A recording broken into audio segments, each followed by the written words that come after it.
le propriétaire du bar qui a pris le contrôle du trône d'Irak. La reine Kobaba qui aurait régné pendant 100 ans.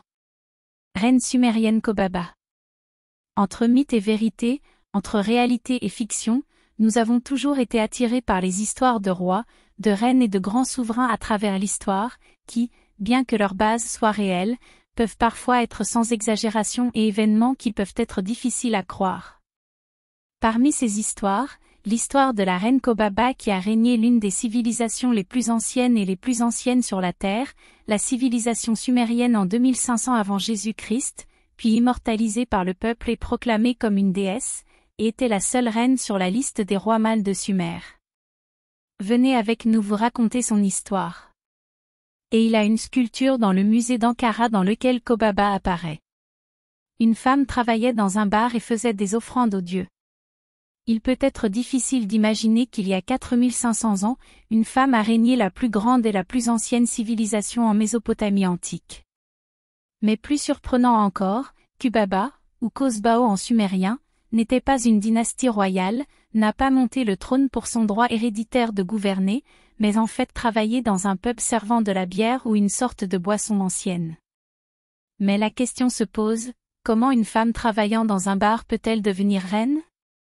La réponse ici varie selon les sources et les contes, d'autant plus qu'il y a très peu d'informations sur la façon dont Kobaba est venue au trône, mais une chose est convenue, qui est que posséder une taverne était une profession féminine commune et respectée dans certaines périodes historiques antiques en Mésopotamie.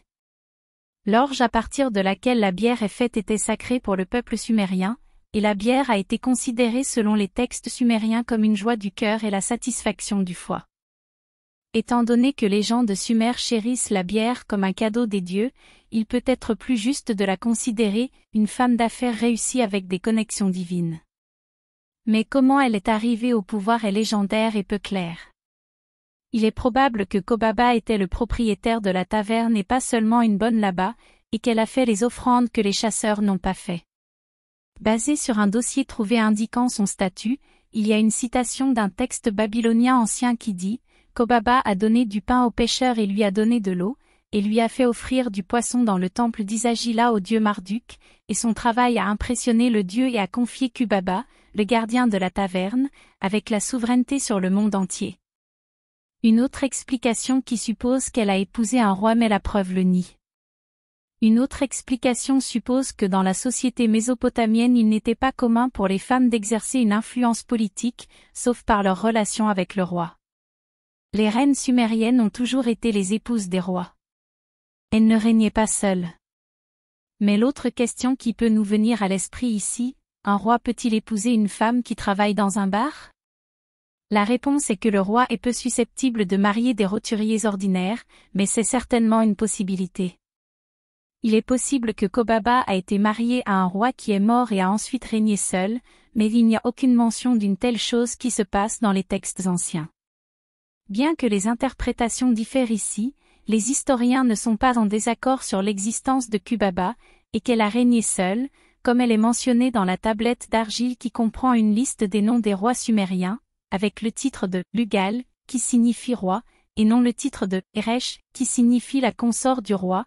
Elle a été décrite comme l'ouvrier de taverne, qui a établi les fondations de Kish, la capitale de Sumer. Reine sumérienne Kobaba. La première femme à diriger une armée et à gagner, mais est-ce que Sumer a vraiment régné pendant 100 ans? Les Sumériens considéraient la règle comme une loi divine, et croyaient que les rois pouvaient être des dieux, il est donc difficile de déterminer la date exacte de leurs règles. Kobaba a régné pendant 30 ans avec habileté, intelligence et compétence sans la participation de son mari ou de son fils, mais selon la légende, elle a régné pendant 100 ans, au cours desquels elle a fondé la 3e, ou 4e, dynastie Kish, connue sous le nom de dynastie Kuti, à Sumer. Des sources indiquent que pendant son règne, Kobaba a battu le roi de Mari en Syrie, Chromitée, et a été la première femme dans l'histoire de l'humanité à mener et gagner une guerre. Elle a été une reine puissante et très populaire tout au long de son règne dans l'ancienne civilisation irakienne.